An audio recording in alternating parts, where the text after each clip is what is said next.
Hi students, welcome to your favourite channel that is physics in Telugu. ఈరోజు మనం discuss చేసే topic వచ్చేసి నేను ఇంజనీరింగ్ అవుతానా అని చెప్పేసి చాలామంది స్టూడెంట్స్కి అయితే ఈ డౌట్ అయితే ఉంటుంది.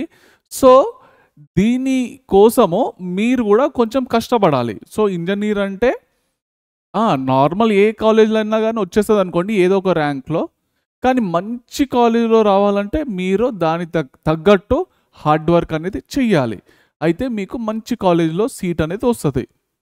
ఓకే, సో ఇంకో విషయము, ఇంజనీర్కి అంటే జేఈ ఎగ్జామ్ ఎవరైతే రాస్తున్నారో వాళ్ళకు 2 ఛాన్సెస్ అయితే ఉంటాయి మీకు. సో ఫస్ట్ ఏంటి, సెషన్ 1 వచ్చేసి మీకు జనవరిలో ఉంటుంది, సెషన్ 2 వచ్చేసి మీకు ఏప్రిల్లో అయితే ఉంటుంది కదా, రైట్. సో మీరు జనవరిలో ఆన్లైన్కి అయితే అటెండ్ అయితే చేయండి. సో దీనికోసము మీరు సిలబస్ అనేది తొందరగా అయితే ఫినిష్ చేసుకోవాలి. ఓకే, సో ఫినిష్ చేసుకున్న తర్వాత అంటే మీకు ఇప్పటి నుంచి కౌంట్ చేస్తే కనుక ఇదేంటి July, July, August, September, October, November, December, అంటే 6 మంత్స్ మాత్రమే టైం ఉంది. ఈ 6 మంత్స్ టైంలో మీరు ప్రాపర్గా డెడికేషన్గా మీరు కనుక ప్రిపేర్ అయితే, సో ఇంకో విషయం మీకు ఒక మంచి ట్రిక్ చెప్తాను. ఈజీగా అయితే ఇంజనీర్ అయితే కాలేరు, కానీ డిసిప్లిన్ తోటి మంచి డిసిప్లిన్ మెయింటైనింగ్ చేసుకుంటూ హార్డ్ వర్క్ చేసుకుంటూ ఓకే దాని ప్రాపర్గా టైం టేబుల్ మెయింటైన్ చేసుకుంటే కనుక 100% సక్సెస్ అనేది వస్తుంది. అయితే మీకు విషయం చెప్తాను, మీరు చదువుకుంటే ఇంజనీరింగ్ అనేది కారాదు. ఓకే, చదవడంతో ఇంజనీర్ అయితే ఎవరు అయిపోరు. సో చదవడంతో ఒకసారి సిలబస్ అయితే అయిపోయింది సార్, మొత్తం చదువుకున్న సార్ అని అనుకుంటారు, అది తప్పు.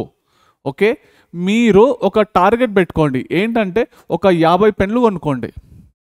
ఆ 50 పెన్లో ఉన్న ఇంకు అయిపోవాలి. మీరు రాసి రాసి రాసి రాసి రాసి అంటే మీరు 50 పెన్నులో ఉన్న ఇంక్ అనేది ఖతం పట్టించిండ్రు అనుకోండి, 100% మీరు ఇంజనీర్ అయిపోతారు నాన్న. ఓకే, మంచి క్యాంపస్లో పెద్ద యూనివర్సిటీలో మీకైతే వచ్చేస్తుంది. ఓకే, ఇన్ కేస్ ఈ 6 నెలల్లో మీ దగ్గర ఒక్క పెన్లో ఉన్న ఇంక్ కూడా కంప్లీట్ కాలేదనుకోండి, అంటే మీరు ప్రాక్టీస్ చేయలేరు అనమాట. ఓకే, సో మీరు 50 పెన్లు అయిపోతున్నాయనంటే మీరు ఎక్కువగా హెవీగా ప్రాక్టీస్ చేసిండ్రనమాట. ఓకే, సో ప్రాక్టీస్ చేయడం వల్లనే, రివిజన్ చేయడం వల్లనే మీరు ఇంజనీర్ అనేది అవుతారు. ఓకే, సో లేకుంటే ఇక చాలా కష్టము.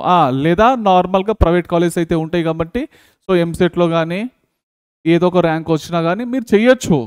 ఓకే, సో దానికోసము మంచిగా రావాలంటే హార్డ్ వర్క్ అయితే చేయాలన్నా. ఓకేనా, right. So all the best for your exam. Thank you.